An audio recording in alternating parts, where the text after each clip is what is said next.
Hey, Chris, welcome back to another week with you and me. Anyway, it was, Something, yeah.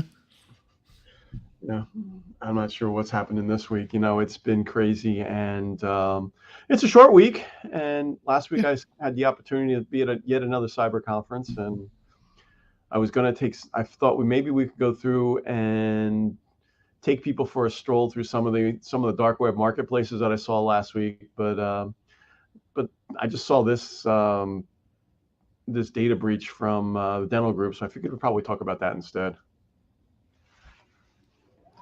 I mean, it's So only 700 gigs. The 700 great, gigs affecting 9 million people. the grand scheme of hits, I think Western Digital had 10 terabytes taken. So at least it's a smaller amount. Yeah, But so looking at this, it looks like a national dental insurer, MCNA dental insurance, had a little problem. I wonder if they have cyber insurance. You would hope Insurance so. company having cyber Insurance company, insurance. you would expect an insurance company would, but I've talked to insurance agents that don't have agencies that don't have cyber insurance, so you never know. I wonder on top of that though, if they do have cyber insurance, where did they actually attest to having things in place that they didn't have in place, Good question. which is what we see all the time. Interesting. Okay, now let's scroll down through this and see what else we got. Yeah, so we don't know Yeah. there's a whole lot going on. So it looks like it was All right. So they had 8 days of access. Okay, roughly 8 days of access. Hackers did. Okay.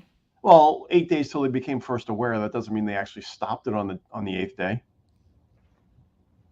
You Oh, know. I think they stopped on the seventh. Did they? So maybe 9 days. They noticed on the sixth, but I think it was stopped on the seventh, something like that. Okay. So anyway, 8 9 days, whatever. Okay, so they had access. So that explains how they stole data. Oh, there you go. But they got a lot of stuff. There's the money. Contact information, social security numbers, email addresses, driver's licenses, Weren't there kids involved in this? care plans. What's that? Kids records were involved in this, right?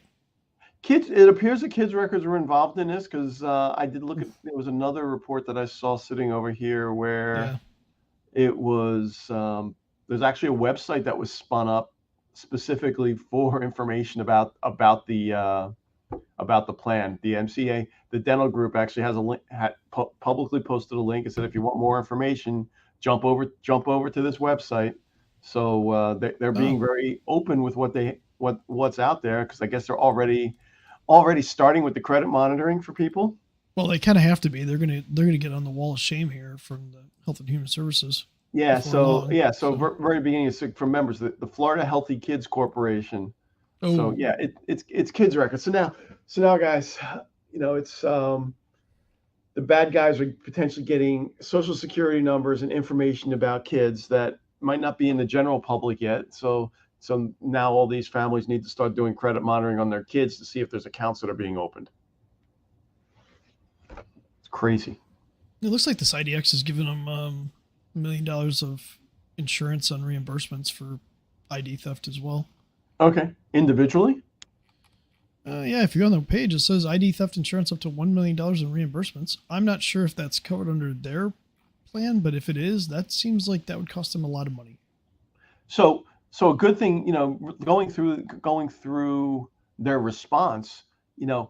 looks like they did the right thing and actually brought in a special team to help them. They didn't try, when they had thing. I'm assuming they might have had an incident response plan that brought in a response team to say, okay, we have a problem, instead of trying to kick it back to internal IT and say, here, make it go away. Yeah, when you But it deal with looks like, that kind of information, though, I would hope you have an incident response team involved, like on hand, at least like some retainer or something called. I mean, what I saw was the bad guys asked for $10 million. That's it. They didn't pay it. They only asked for 10 million on 8 million or 9 million records. You only asked for 10 million. Dollar per record. Seems low. Law enforcement. Okay, so yeah, so they did the right things, and they're publicly sending out alerts. They got a response team. So these guys are pretty good. They've got Yeah. they put a plan in place to notify people. But when you look at the scroll through the website, look at this notice. It's like page 1, 2, 3, 4, There's 5. there's a lot of individual states represented here too. I saw Kentucky, New York, Suffolk County again. Yeah, Suffolk County just still getting hammered from their own incident. Now they're getting hammered on that side. That's awesome. Teamsters unions. There we go. Utah, New York. Yeah, it's all over the place, guys. So, in this case, yeah, it's a data breach, but it looks like they acted quickly to respond to it. But we don't know the specifics of what happened or how it got there. Or have you noticed that people just seem to be numb to this now? Yes. Like people are becoming numb to like this is acceptable. For whatever reason, people are thinking this is acceptable. It's kind of scary in that sense that we've got to this point. Yeah, it's like hearing the same thing over and over again. But until things change and people do something and take the cyber pieces more serious, it's not gonna go away. But yeah, people are numb to it. So yeah. So now, we really need to. I think we really need to be talking to people about what the real effects of all this cyber breaches are. Remind them that the bad guys really want their bank accounts. Everyone's got a bank account. And I'll give you an example. I did an event yesterday, and one of the attendees told us a story about how somebody bought a boat after their credit was stolen, and they didn't have any idea the person bought a boat like 8 months beforehand, and they got a call because they missed payments. Oh, okay. And they bought a boat so I'm in Michigan, right? They bought a boat in Washington, state. So, that's a little far away. I've got all your information. Sign here and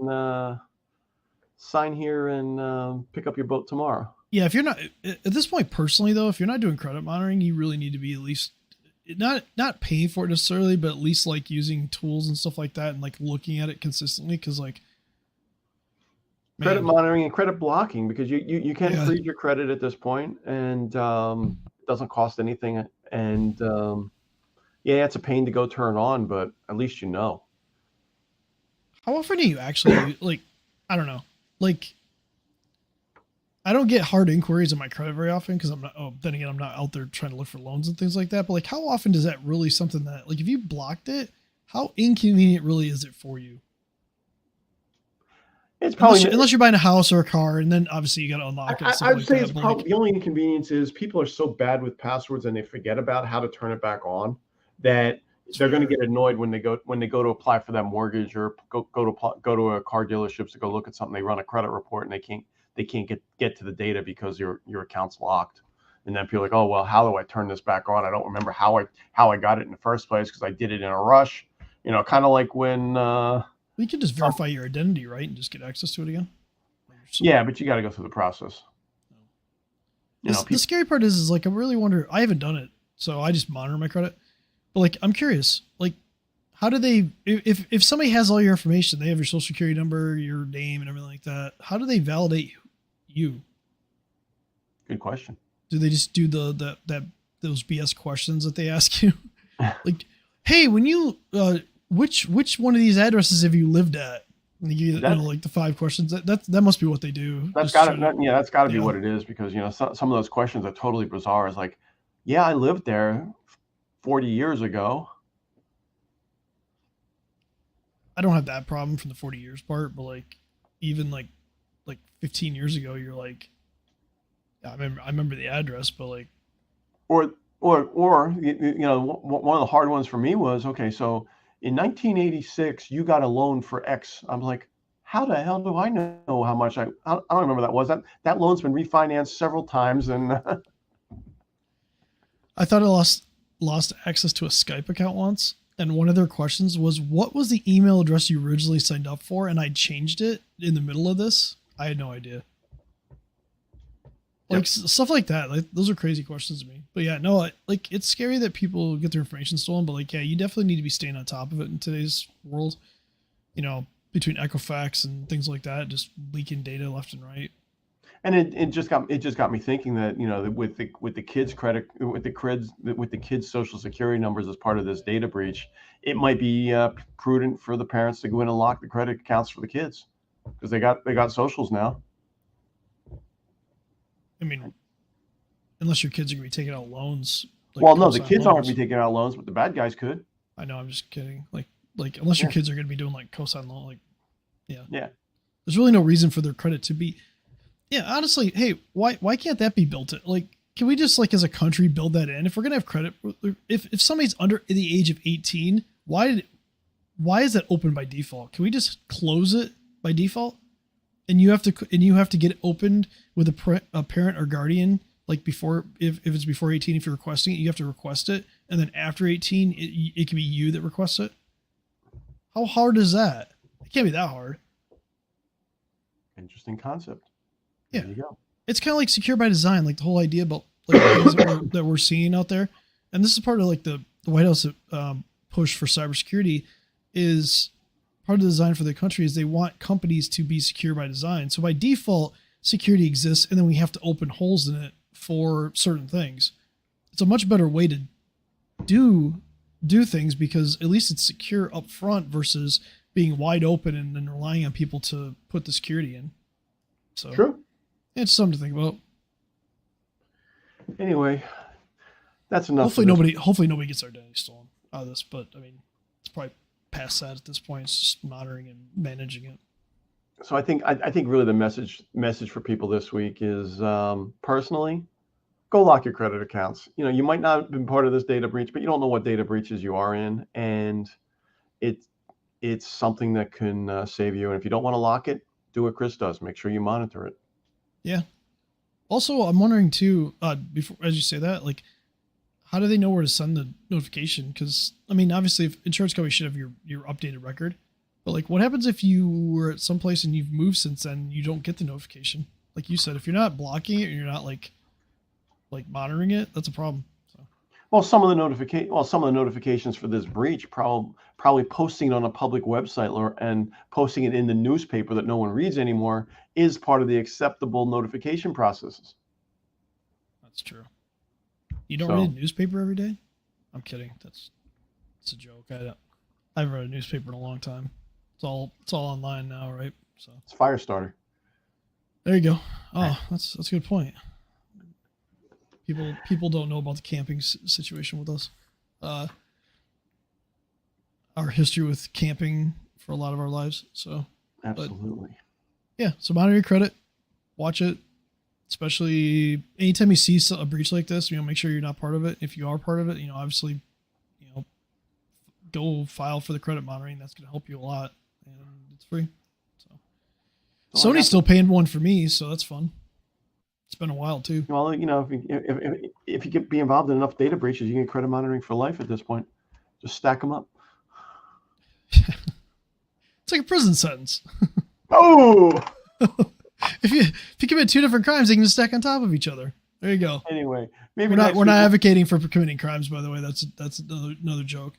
Maybe next week we'll take a stroll through the dark web marketplaces of some of the data that I saw last week, and share with people how easy it is to go get some of this stuff on the market afterwards. Well, I would say send us comments for what you want us to show you, but then that's going to go sideways real quick. So don't do that. Definitely do not do that. So we'll see you next week. Later, guys. Later.